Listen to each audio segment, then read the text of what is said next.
This is a presentation of Northeast Streaming Sports.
Good morning and welcome to the debate show.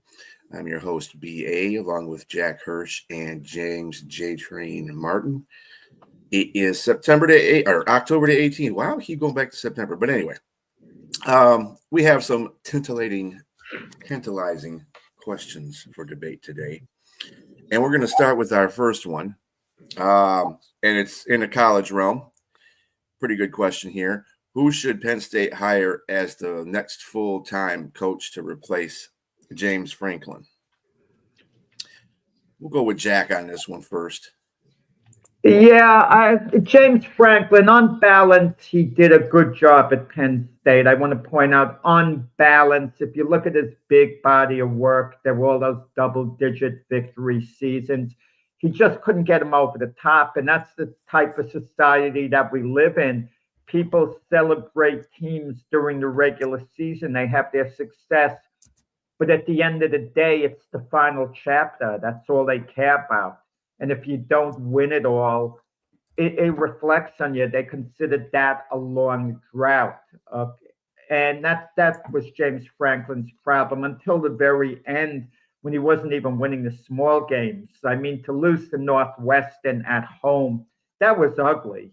That was ugly. Northwestern at home, and that was coming off another, big upset loss for Penn State. So they move on from James Franklin. They have an interim coach. They might put together a few wins. I don't like this interim coach nonsense. In any sport, when they start winning a few games, people start saying, oh, you got to hire them. They're doing this, they're doing that. We saw that in the NFL with Antonio Pierce. They win a few games. He does okay. People want him to come back as the coach. It doesn't work out long term. It just doesn't. So they're going to want a fresh new face. Now, we know Matt Rule has the reported inside track because he has a relationship with the AD and so on. But I'm going to argue, what's he done at Nebraska that has been so great? I want he's turned around the program because he really hasn't. I mean, the program wasn't much when he got there, so they win a few games, but they're far from being a national power. Didn't they lose last night to Minnesota 24-6?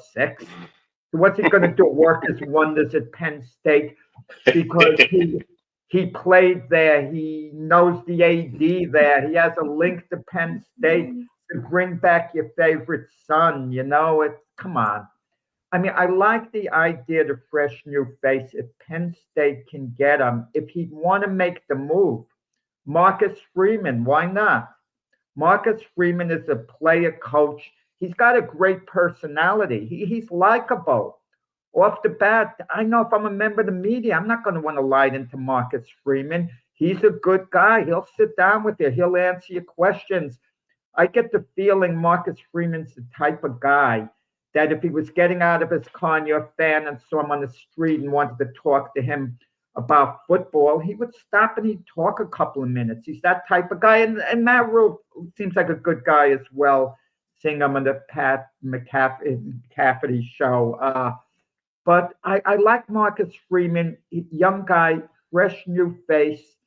And somehow I get the feeling they might not be fully appreciating him at Notre Dame. I know they've lost a couple of games this year, so I can understand them being a little antsy maybe at Notre Dame. But if he becomes available, he's the type of guy I would want to see as a new coach of Penn State. If you could get by the AD situation, who has a relationship with Matt Rule, that's my guy, Marcus Freeman. So now I got to comment you, Jack. Just a couple of episodes, you were just bragging about Notre Dame being the most prestigious, or we had a question about whether or not it was still had the same prestige as it had before in the past. And Notre Dame still is that type of school in regards to having a job. So why would I take a lateral move or lesser move to me to go to Penn State? There's no way. I mean, especially with us still winning. We're still winning, and I'm having success here at Notre Dame. There's no way I would take, or if I'm Marcus Freeman, would I leave? Unless, and you just kind of contradicted your statement. Is like, okay, if he loses and gets fired from Notre Dame, why would Penn State take him as their next guy there? If a guy is just losing, I mean, to me, it would be a guy that's coming up, like you said, a younger guy that's coming up from a smaller school, maybe that's doing some great things. Why not Tulane? Why not John Sumrall? Why not that guy that's put Tulane that hasn't been good at all for a couple of decades? And they are much better. He's actually had them in contention for playoffs. So, and right now they could be close to that right now in Tulane. So this is somebody who's taking something out of nothing, literally, and making Tulane not a powerhouse name, but making them relevant. And he can go to Penn State and work with a lot better resources, much better uh, alumni, and a bigger program, and do his magic there. I just think that, I agree with you, Matt Rule. Now, what are you doing in Notre Dame? Not much there at all. I mean, they're much better than what they were, but it's not enough to say that you're going to move up to the next step to take on a much bigger program. And because again, I think everybody's trying to see that Notre Dame, I mean not Notre Dame, but Nebraska, see if Matt Rule can bring them back to what they were in the prominence in the '90s, the '80s, and the '90s, and that's just hadn't happened. And that's no fault to his. I mean, it's just I think a lot of things have changed. Nobody probably wants to go to Nebraska anymore. Kids recruiting, that kind of thing. But again, going back to Tulane, a school like that, a small school, I think a smaller school coach will be much better suited to take on a big program like that. That's shown great success, taking a small program and done the best that you could with it.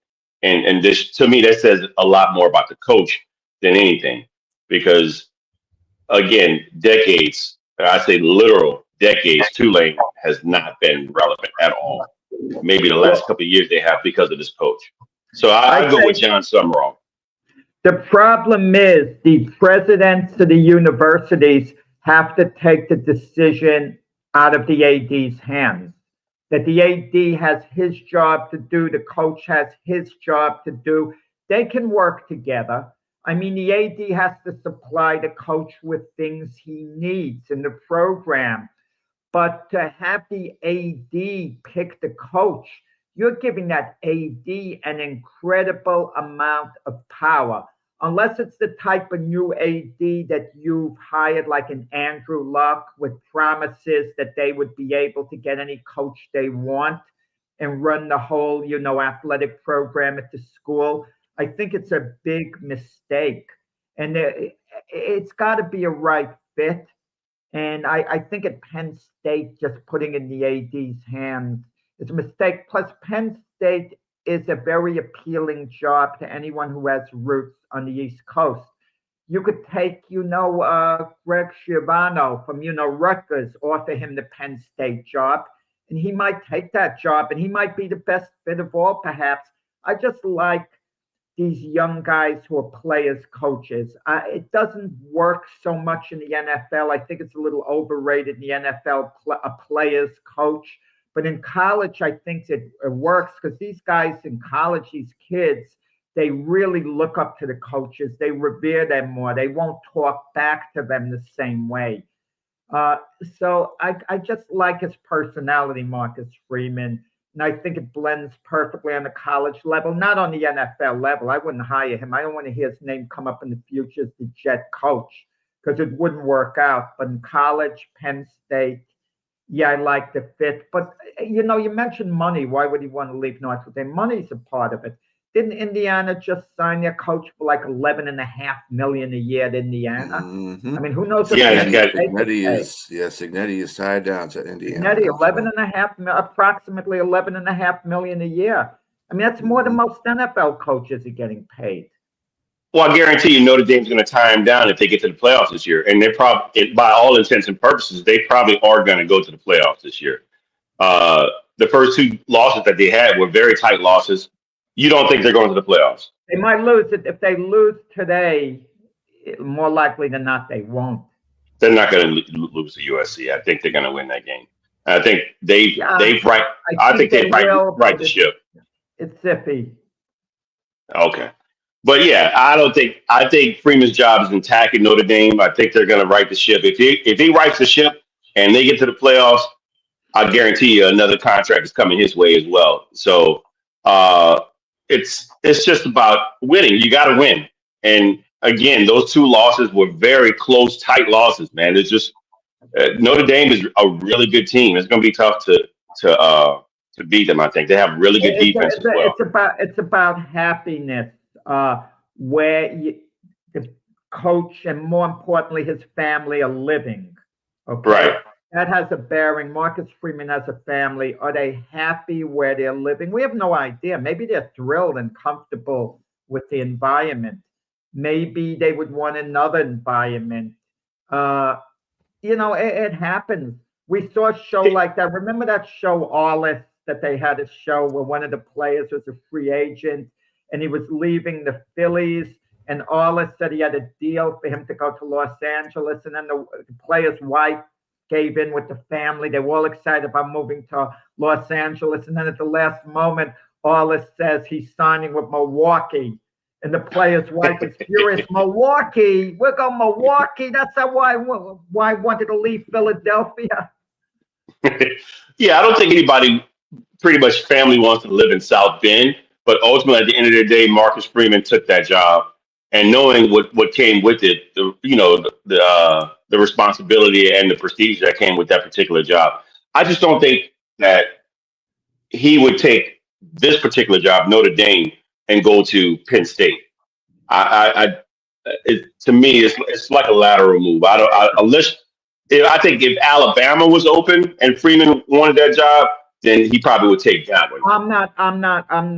This is my last word on the matter. I'm just saying who Penn State should seek out to go after to be the head coach. And Marcus Freeman does this entirely his business. Right.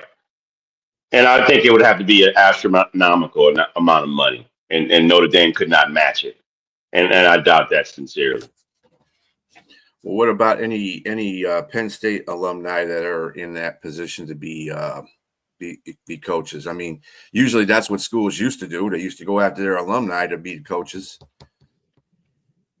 It's I don't know if there's any valuable ones out there. That's the thing. I don't know if there's any value in any players or players that turn to coaches that are valuable to Penn State right now. I don't know if there's anybody out there like that.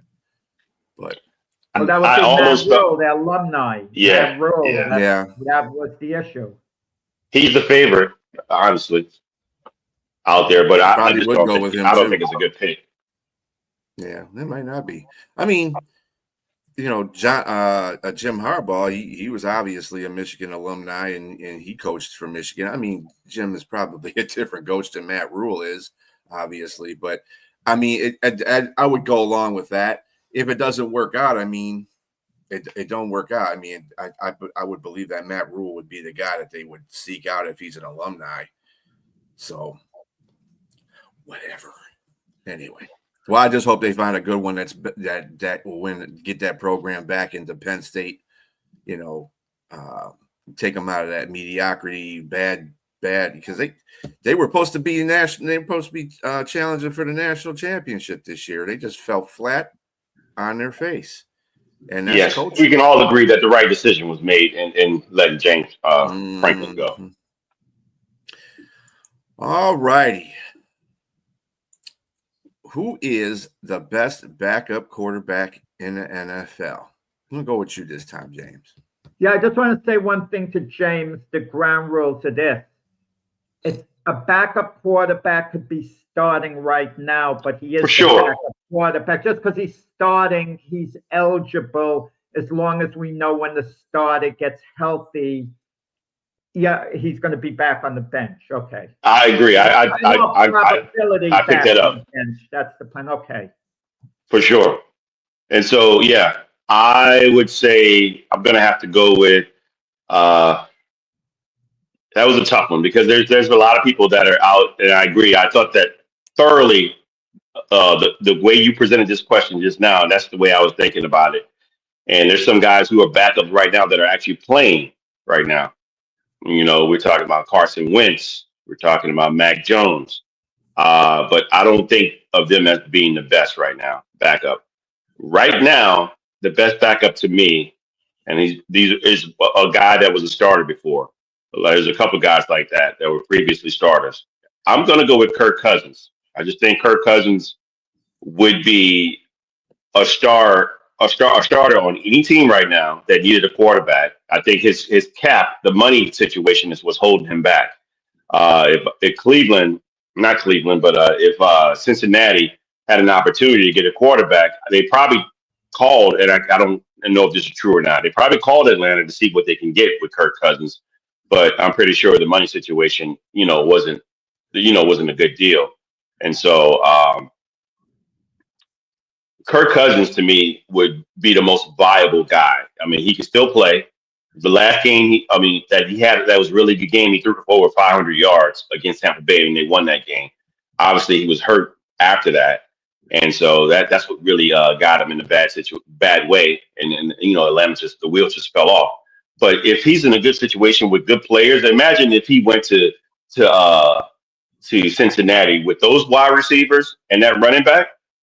I think they'd be doing even better than what they were with Joe Flacco. And so, because at some point the wheels are going to fall off with Joe Flacco. I think Joe Flacco just went up against a defense that just wasn't all that good. And so, I think to me, not to beat a dead horse, I thought about Russell Wilson, but I'm definitely going to go with Kirk Cousins here. I don't know whether you noticed, Kirk Cousins is no longer starting for one reason, because he was terrible as the Falcons starter. He was awful for a few games. They benched him. And then later we hear, oh, well, Kirk was hurt. Whenever a quarterback performs terribly and he gets benched, they come up the agent with some type of excuse that he's hurt. I remember that years wasn't ago, an excuse, Jack. He was hurt. It was legit. He just, yeah. And actually the team was more upset that he was so afraid of losing his job that he withheld the injury. He didn't even let them know about it. He was trying to play through. He got benched right there because he was withheld in his injury situation. He was performing terribly. Did he have surgery right after? Did he have surgery immediately? I didn't hear about him having surgery. He says he was hurt. That goes to the character of the quarterback. There are a number of issues. If you're so hurt that you can't perform and you're playing dreadful and you're withholding that information, that's just as bad as throwing a pick six. Come on. That's awful. That's reason enough, to bench a guy. The guy. How, Jack? You're being put in a position as a quarterback. You're being put in a position as a quarterback. You're brought in to be the starter, and they draft a number 8 overall quarterback. What do you expect the guy to think? I mean, he was blindsided. So, okay. I don't go this injury thing. I think he was just flat out lousy. That's why he lost his job. And what's revealing too, if he was truly hurt, and that's the reason why he performed so dreadfully, and I won't say the word dreadfully again with him, I made my point. Why didn't he get his job back at some point? Oh, I mean, Michael Penix is so the way he's played. He's been so. I've seen him constantly miss open receivers. Okay, does Michael Penix have some upside? Yeah, he does. He does. He has upside. I don't know how good he's going to be, if he's going to be good at all. And the Falcons will have a good game or two, then a bad game or two. Michael Penix has been inconsistent. But with all the money they're paying Kirk Cousins, if Michael Penix took over for Kirk Cousins because he was hurt last year, then Penix should have been named the starter this year, because Michael Penix was not lights out for the Falcons when he took over. He was so going forward. It's not like he was like Jackson Dart. Oh, he's giving the team all this energy. He was so. So they decided, look, we're going to go forward Michael Penix instead of Kirk Cousins. That shows they don't believe this injury stuff. I disagree with you, Jack, on that. You know why? Because they look foolish if they go back to Kirk Cousins at that moment. They elected to go with the guy that they drafted. You can't just take the eight. I mean, first of all, you guys, what is he, 28? How old is Michael Penix? Oh, he was about 27. Oh, yeah, he's older. Yeah, he's like... Yes. So once you go that direction, you can't go back. You can't go back now. It's done. Yes, you can. You say the reason Penix is starting here, you let everyone know Kirk Cousins is hurt. Last season, we're going with Michael Penix. We're letting him play. When Kirk gets healthy, then we're going to, reevaluate the situation. That's all you have to say. We're going to reevaluate it when Kirk gets healthy. And then you start this year with Kirk Cousins if he's healthy and you believe in him. But they didn't believe in Kirk Cousins this year. Well, because Michael showed flashes the end of the last season. He actually did show as a rookie. So once you go that direction, that's your guy. You drafted him with 8th overall as your future franchise quarterback. You don't pick a quarterback at that high without going that direction. Once he starts playing, it's just like Jackson Dart right now.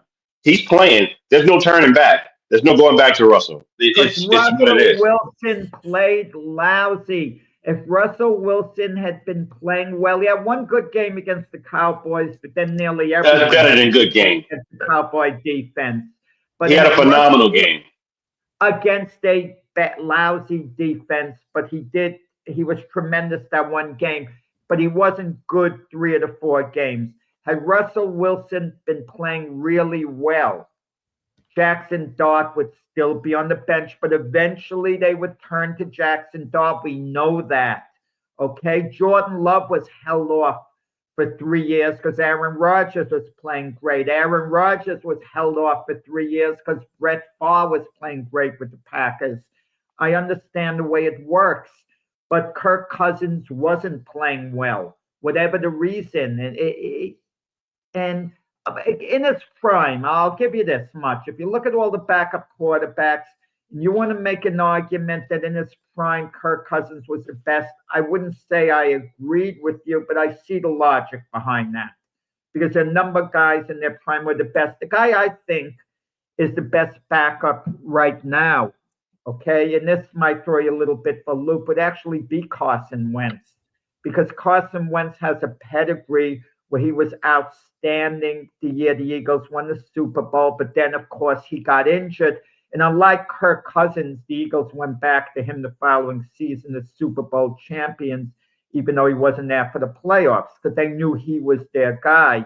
He didn't quite get it done in a couple of other places, for Indianapolis and Washington. And then he reset as Patrick Mahomes' backup for 1 year. We knew he wasn't going to play with the Chiefs, but he got a reset. And if Carson Wentz plays really well for the Vikings this year, it's going to be interesting to see whether they go back to J.J. McCarthy or whether they're going to think maybe we shouldn't have moved on from Sam Darnold. Maybe we're going to be a little better off with Carson starting and McCarthy ready to go. And I just think the guy with the most upside because of his history as a starter would be the best backup quarterback in the NFL right now would be Carson Wentz, but I understand it's debatable when you look at the other guys. But I think Carson Wentz has a little more left in the tank than the other backups. I was just, man, I gave you some slack on this one because my number two pick was Mac Jones. There's no way I'm taking Carson Wentz over Mac Jones, considering the players that you have in Minnesota that he's playing with, and he's still doing okay. Mac Jones is playing with like guys off the street, flag football guys. I mean, and lighting it up. There's no. I thought you were going to go that direction. I said, let me give Jack this one because I really still think Kirk Cousins is the best backup right now legitimately because of his experience and who he was. He was a starter. But Mac Jones definitely is hands down better than Carson Wentz. I would have taken him any day. I mean, considering what he's playing with, and because they're both playing in systems, right now. And I think who's being utilized best is Mac Jones. Mac Jones has proven that, and he proved me wrong. I called him macaroni arm and everything. And he is like lighting it up, man. And there's a potential that he could definitely unseat. I disagree with this. I know there's been talk about that. Unseat Brock Purdy as a starter going forward. I don't think that's going to happen. But he has definitely come in and feel admirably. I mean, and he got them winning. He's got them winning. I didn't ask who's doing the best job. If I said who's doing the best job as a backup quarterback this year, it would be Mac Jones.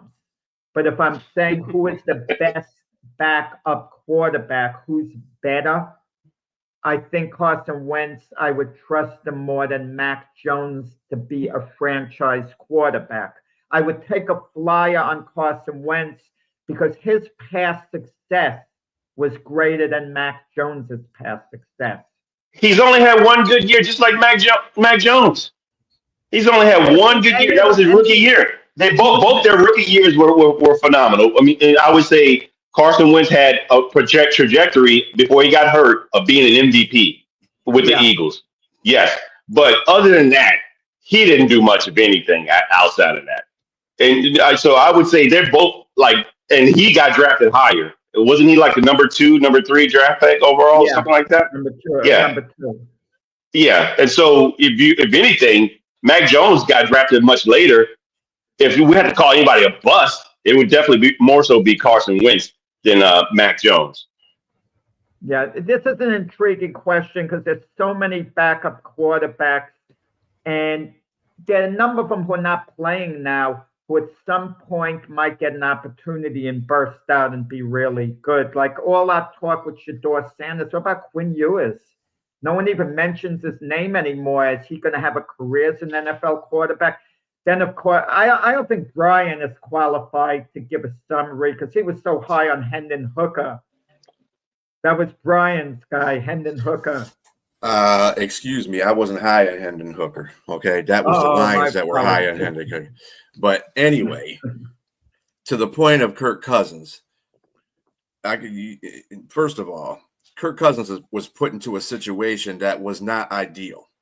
In Atlanta front office screwed that whole situation up. So you can call Kirk Cousins whatever you want, but Kirk Cousins is a pliable backup quarterback that can do good and take your team to the end of the season. I'm not saying he's going to take you to a Super Bowl, but the guy can fill in there and take a franchise to where it needs to go. He's a franchise quarterback. He just happens to be a backup quarterback because of the situation that's going on in Atlanta because they can't seem to get their stuff together as far as the quarterback situation. And they don't want to look like they have egg on their face after they've done drafted a quarterback, right after they paid a quarterback all kinds of money, a veteran quarterback all kinds of money. That was like the stupidest thing I ever saw in a draft, but whatever. It's Atlanta. Anyway. So we got to give Kirk Cousins a break on that situation because that was just a different situation. Although with McAdoodle in San Francisco, he has been really good, and I'd have to agree with James in that situation too. Mac's not going to take over Brock Purdy because of the money that's invested in Brock Purdy right now, but he's playing better than Brock Purdy. It's kind of like both of them are like the same quarterback in a sense. It's just that Brock, I don't know. That might be something that hits San Francisco the wrong way too. They might have to they'll look back on that and be like, we shouldn't have paid that guy that much money. But it is what it is. Russell Wilson, he's just old. I can't. Russell Wilson isn't the quarterback he used to be. You know what I'm saying? I don't know. He's not. I wouldn't even put him in a conversation as backup quarterback because I would like Winston to be better. You know, I like I just want to cut in with that with Jameis Winston now. This would be a fun question, but we really have to strain our brains. Jameis Winston, I could say, and James, you're familiar with him, no doubt, would agree is the best third string quarterback in the NFL, the best number 3. Wow. Yeah, I hadn't even thought about that. That's crazy. Yeah, that the fact that a number 1 overall who can actually light up a game when he needs to is a third string quarterback. Yeah. Because without a doubt, he's the best third string. I couldn't even argue that. I mean, in essence, you can say he's a pretty good second string too. He's come in and played admirably well in certain situations when he is, he's added zip to it. I think a lot of people want to see Winston because he's exciting. He don't care where he throws the ball at. I mean, that's funny in essence because, you want to win the game, but he's out there trying to win the game. He's just doing it the way that Winston does it. You know what I'm saying? So, I mean, he's a fun quarterback as a backup to come in. If something happens to your starter, he can go out there and, pick up the team and like, you know what, we know a quarterback is hurt, but let's go out here and win this game anyway and do the best we can. And that's Winston. Winston's got that character, that characteristic. So he would be I would say he would be great for a backup quarterback. But Russell Wilson is the backup giant quarterback. That's what Brian DeBall said. And he proved it because when Jackson Dart had to go out for a couple of plays, Russell Wilson came in. So it's not like he elevated, Winston above, Russell Wilson. Yeah. All right. On from the NFL to, of course, the NBA, which is starting Tuesday. And which team will win the NBA championship this year? We're going to go with Jack on this one. What do you say? The NBA has more parity than at any time that I can remember. I mean, there's no team that's a clear-cut favorite, but when we make predictions in any sport who's going to win a championship, we immediately look at the previous year, who are the champions, and are they going to repeat or not, and then we take it from there. When I look at OKC, I see a team that can repeat, but a team that I don't think is going to repeat. Because we also want to take a look of how dominant that team was. When I picked the Dodgers to win the World Series this year, they still haven't won it. But I looked at a team that could apply some serious dominance with the players they had. OKC, they struggled to win the NBA championship. They struggled to get in the finals. To get there, and then they get there and they beat Indiana in 7 games, and they were aided by a Halliburton injury. I think they would have won that game anyway, but regardless, they're not a dominant team. And if I put this OKC team against NBA championship teams of the past, like the Golden State Warrior teams, the Celtics of the year before, OKC doesn't beat those teams. It doesn't mean they can't win it this year, but a number of teams can win it.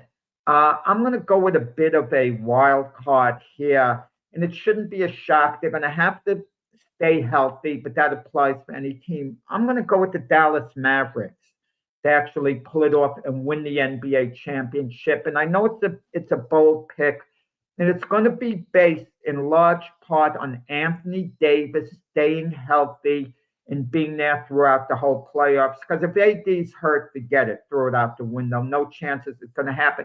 And I'm basing it on Cooper Flagg not being your normal rookie, being a Larry Bird type of rookie. I'm making the comparison, white, young phenom. Let's be upfront with it. But Cooper Flagg, I'm counting on him to be outstanding. Not being quite as good as Larry Bird's a generational talent, but Cooper Flagg's going to be outstanding. Kyrie Irving's going to come back from his injury. He's not going to be there at the start of the season. And he's going to be the Kyrie we know at Dallas. He's going to perform at that level. I'm going to count on Klay Thompson to hold serve, to still be very good, coming off the bench, a great situational play. And Dallas's big men like Lively, to get the job done. And they have a good coach, Dan Jason Kidd, and they have a very encouraging fan base. As heartbroken as they were for losing Luka, when Anthony Davis came to play in the first game, they welcomed him warmly. That was nice to see. They could have, other cities may have booed Anthony Davis, even though he wasn't responsible for the deal, but they got behind Anthony Davis. They did it the right way. And so if you want my preseason pick, the Mavs over the Knicks. You heard it right in the NBA Finals. The Mavs over the Knicks. Okay, James. Jack, you present an intriguing argument with the Mavericks. That is a bit of a bold pick, I would say. Great players. Anthony Davis was great wherever he was. He won a championship with the Lakers when he was healthy. Kyrie Irving, ironically, won a championship with LeBron James in Cleveland when he was healthy. What's the guy out of Golden State you mentioned? What's his name? One of the Splash Brothers. Klay Thompson, yes. Mm-hmm. Was one of the big three. One of the big three in Golden State.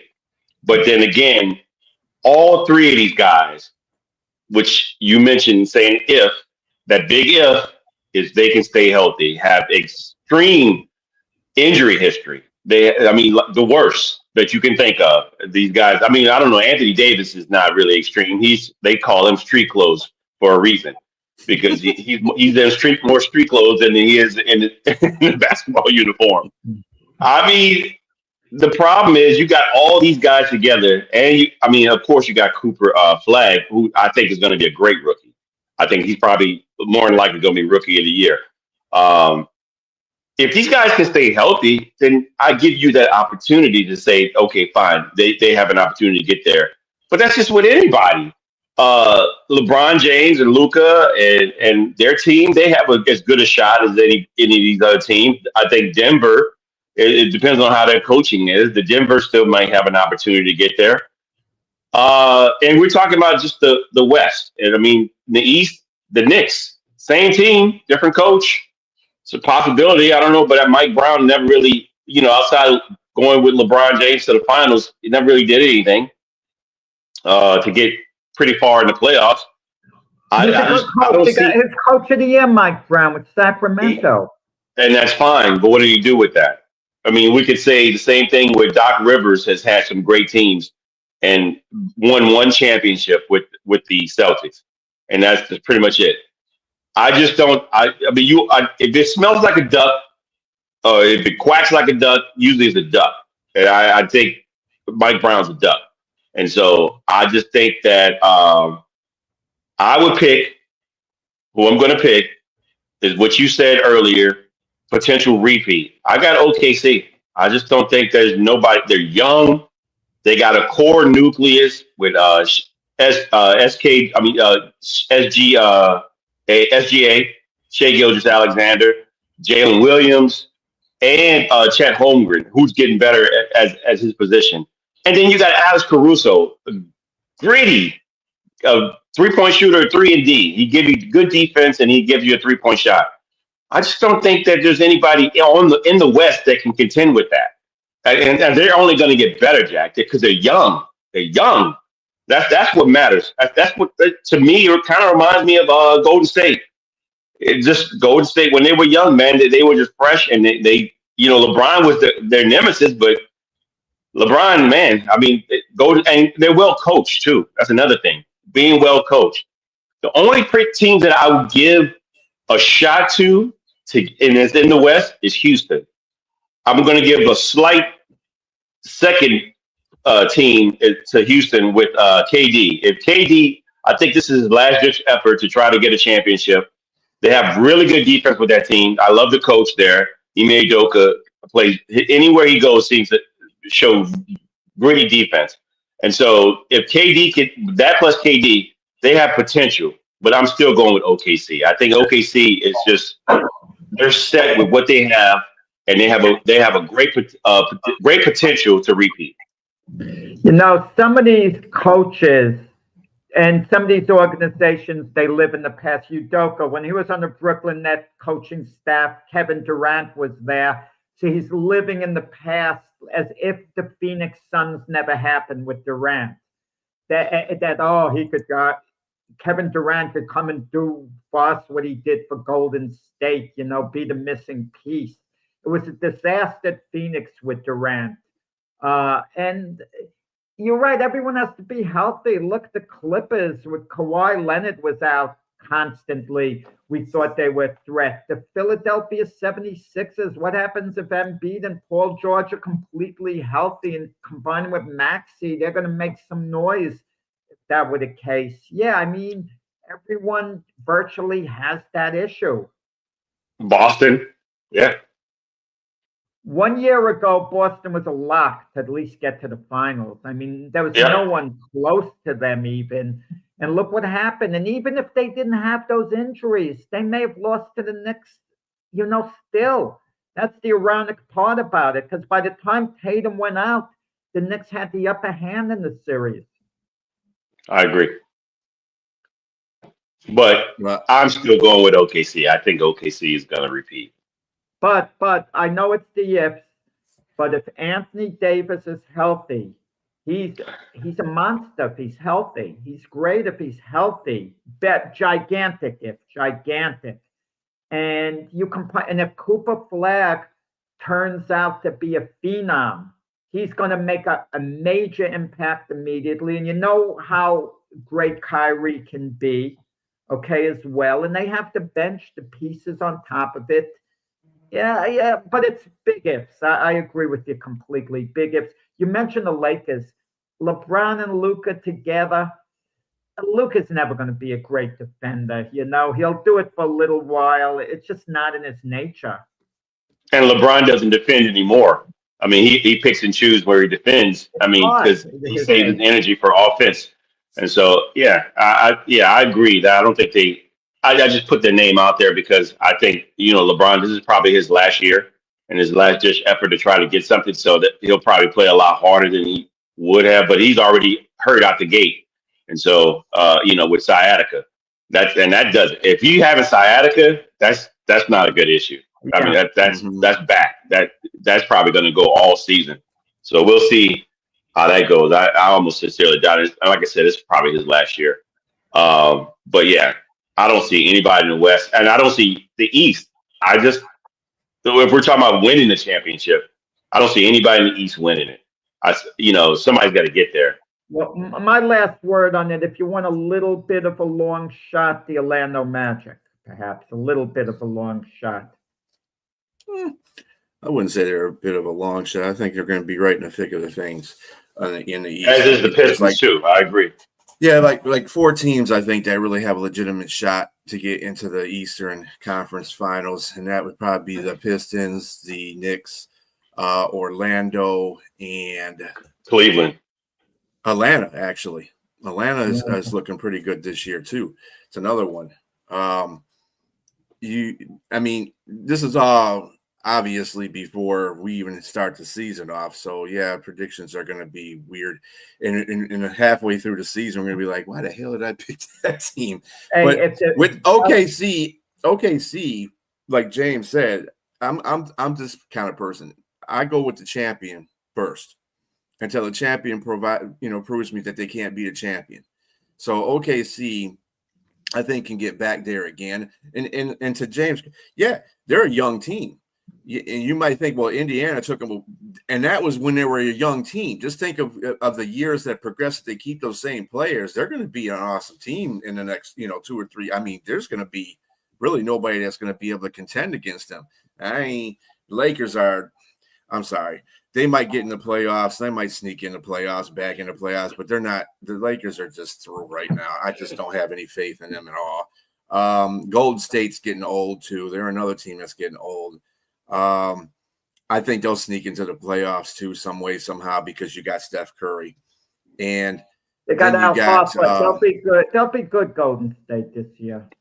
They'll be all right.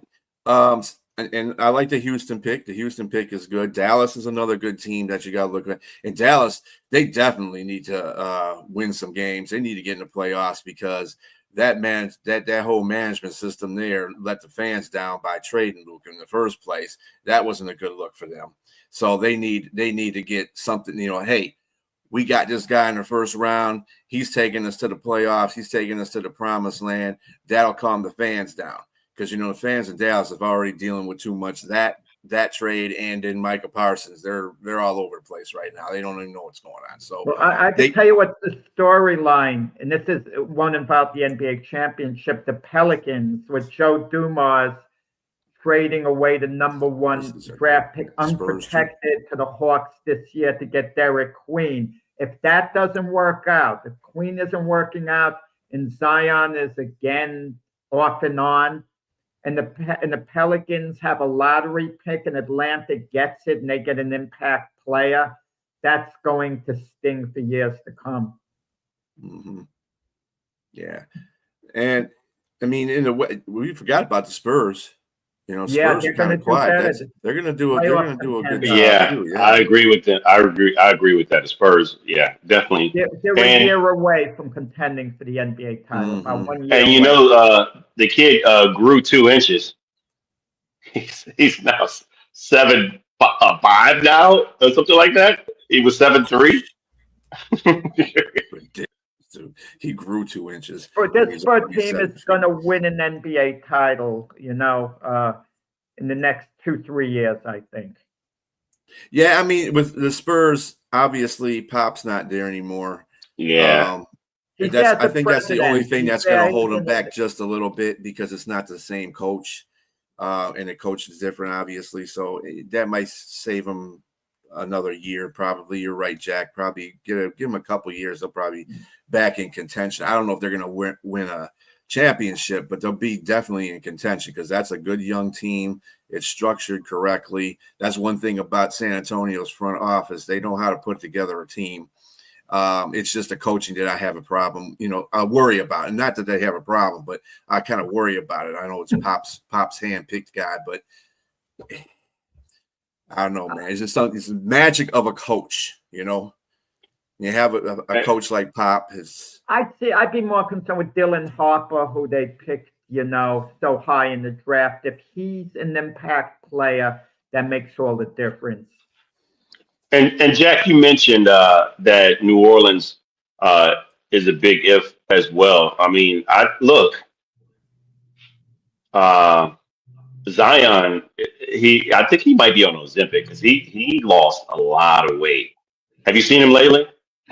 And I know he's supposedly working hard, but the injury. He looks drastically different. I don't think he's looked like this since like high school or something like that. But so they could potentially get to the playoffs. I don't see them getting any further than that. But I like their moves that they made with their draft picks and some of the free agent moves. I think they can get to the playoffs. But again, a big if. Zion's got to stay healthy. So. Yeah, I think the whole reason with that is because I think Joe Dumars sat down with him and said, "Look, dude, we're believing you. We're putting players around you. Stay healthy. Do what you got to do to stay healthy, and make an impact on this team. If we get in the playoffs, then we might, reconsider you and just continue to sign you. But until that point, dude, you're on like a 1-year deal. Keep it in your mind. You're on a 1-year deal. We can trade you or get rid of you one way or the other if you're not performing where you're supposed to be doing because you're a superstar on a team. You're the leader. You got to be out there doing, you got to be out there leading. Can't be out there leading if you're hurt. So, and I think that's the reason why he's taking a lot of those precautions and he's lost some weight and stuff like that. So we'll see how he plays though with that weight loss. I mean, New Orleans is another one because Joe Dumars is going to try to make an impact with that team immediately, and like I said, he's gotten some players on that team. So we'll see how that one goes. Okay. Question: should baseball teams do away with post-game celebrations after winning a round in the playoffs? Jack, we'll go with you. Yeah, we were starting to talk a little about this before the show, and we got to compare baseball to the other sports. okay, the other major sports. So let's compare it to football, the NFL, the NBA. Football never has a celebration, the champagne over their head and all that, unless they're at least going to the Super Bowl. They'll have a celebration and then have one if they win the Super Bowl. The NBA, when the team clinches a playoff berth, you don't see them celebrating in the locker room.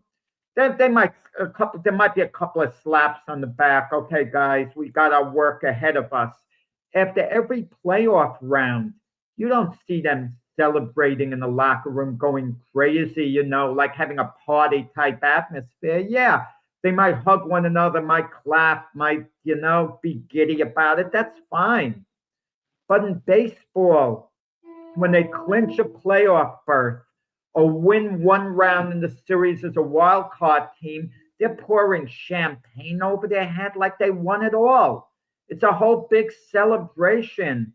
And it's insane. Why are they doing that in baseball and they don't do it in the other sports? You haven't met your goal, especially a team like the Yankees. They didn't get to the World Series this year. What the heck were they celebrating about when they clinched the playoff berth? All they did was what they were supposed to do. Who celebrates doing what you're supposed to do? And then they win one round in the playoffs. They beat the Boston Red Sox, best 2 out of 3. And they're celebrating with the champagne, the this, the that, like they won it all. I mean, come on. And now they lose to Toronto. And who cares? What did those celebrations mean? People look at the year now as if they underachieved, even though in reality they didn't with 94 wins. But that's what goes on in baseball all the time. I'm sick of these celebrations unless if it's a team that comes out of nowhere, not expected to make the playoffs, and then they clinch a playoff berth, let them celebrate, because even if they get eliminated the next round, they've exceeded expectations. Let them have a party and celebration when they can, because they're not likely to have one going forward. Okay, at least that season. And do away with these silly celebrations, just like when an NBA player takes a foul shot and he misses it, they're all coming to shake his hand. I mean, that's equally ridiculous, but that's another issue. So baseball should do away with these post-game celebrations. I mean, with teams, it's nonsense to me. So while I agree with you that no one should really celebrate until they get to like at least a conference final or championship finals, that you beat your side, and we're going to go face off another team. I agree that you probably shouldn't celebrate a wild card.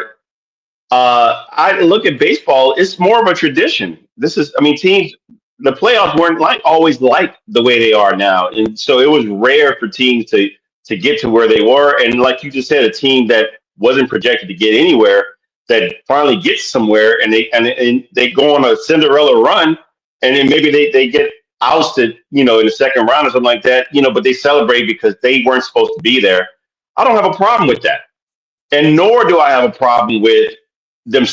Overall now, I don't have a problem with them celebrating. Why don't I have a problem with it? Because that's the way young people do now. This is society, Jack. You're not going to change that, and it's not going to change. Not only is it not going to change, all sports are probably going to start celebrating probably after every game. They're handing, these guys are exchanging jerseys, football jerseys, basketball jerseys with each other. They didn't always do that. They would never do that. If they did, it would be behind the scenes or whatever. Later on, maybe when we retire or something like that, we become friends. But these guys are friends now. These guys are buddies. They're social media pals. So it's just the way it is. It's the Disney era, I like to call it, because everybody's friends. Everybody's love each other. Everybody just gets along, and that's just how it is now. So you're going to have to accept that it's not only going to stay here, it's going to go to other sports. Baseball celebrations. You're talking about the Disney Channel or whatever, and guys being friends. That's what it is. I'm just telling you. I'm telling you that the celebrations are going to, not only are they going to stay here in baseball, football, basketball, every other sport is probably going to start doing the same thing, because that's just the generations of people that that they celebrate every single thing. I mean, I see it in football now. These guys are pouring champagne after a win in football. I mean, or getting excited. They're in the locker room jumping up and down, playing music, dancing, and everything like they won the Super Bowl and they just won a game. It's just the nature of the newer generations. It's just what it is, and I think that it's not going to change. While I agree with you that you shouldn't celebrate at the every game or every playoffs, I disagree that it's to the point that it should happen to another degree. I disagree because of the generations. You're taken away from the way these kids think, and that's just how they are, and it's just what it is. So I think it's going to happen, and not only is it going to happen in baseball, it's going to happen in other sports at some point. I think it already is happening in other sports, in football and basketball. Well, it's just like when somebody gets an interception in football, they could be down by 3 scores, but they're going to go in the end zone and start celebrating because they got an interception. That's just, to me, that's just ignorant. But I want to say something else, but I'm not. But it's just ignorant. And to Jack's point, I do get that. Like when the Tigers snuck into the playoffs, they had this big champagne party, and I'm like, dude, did you not lose the division in like 4 months, and you had to really sneak your way into the playoffs, and now you're celebrating like you won the World Series? Dude, sit down somewhere. Yeah. Those are kind of things I don't like. And I understand that to Jack's point, those kind of things right there. But you know what? Teams are going to celebrate. Well, teams have always celebrated in victories. For instance, like in hockey, if it's an overtime game and a guy gets a breakaway, they celebrate with that. And most teams do. In baseball, you hit a walk-off homer in a ninth and you win the game. There's celebration. It's this elation. But to the extreme that you're doing champagne pouring and, having the whole locker room draped with plastic because you're spraying, Chardonnay and all that. You know what I'm saying? It's getting ridiculous to the point. But then again, James' point is correct because it is the Disney culture. By the way, I love that. By the way, it's a Disney culture where all these, look at me, I'm a winner. But there's a difference between having fun. I'm all for having fun. When a player hits a home run, the teams now have their thing. The Red Sox had a guy being pushed in a cart. The Blue Jays give him a jacket to put on and walk in the dugout. It's okay in football. In football, they have their little, scheme they do. Like they could act like bowling pins or whatever they want to do, whatever they make it. That's all in having fun. I'm all for that, but it's got to be done at the appropriate time. If I'm a coach and we're down 4 touchdowns with 3 minutes to go, and we get a touchdown back, and we know we're going to lose the game, I don't want to see him having fun in the end zone. I just don't want to see it. And the majority, when I look at football games like that, depending on the person who scores the touchdown, if they're not flamboyant, as a person, period, they'll go in there. If they're down by 3 or 4 touchdowns, you got your teammates to come by and congratulate you for getting the touchdown. But most of those players that have some sense, they'll sit there and they'll just hand the ball to the referee and it's like, yeah, okay, we got a touchdown, but we got 3 more to get to tie this game. And they have that kind of, but the whole thing with the interception or getting a big sack and then running to the end zone, like they have a photo shoot. Dude, sit down somewhere. Come on. Okay, you got an interception. You returned it for a pick and you got a touchdown. They're not going to understand. But you just picked it off or you just got a sack. And you're still down by 2 touchdowns, dude. Just go to the sideline and let your offense take over and get your touchdown.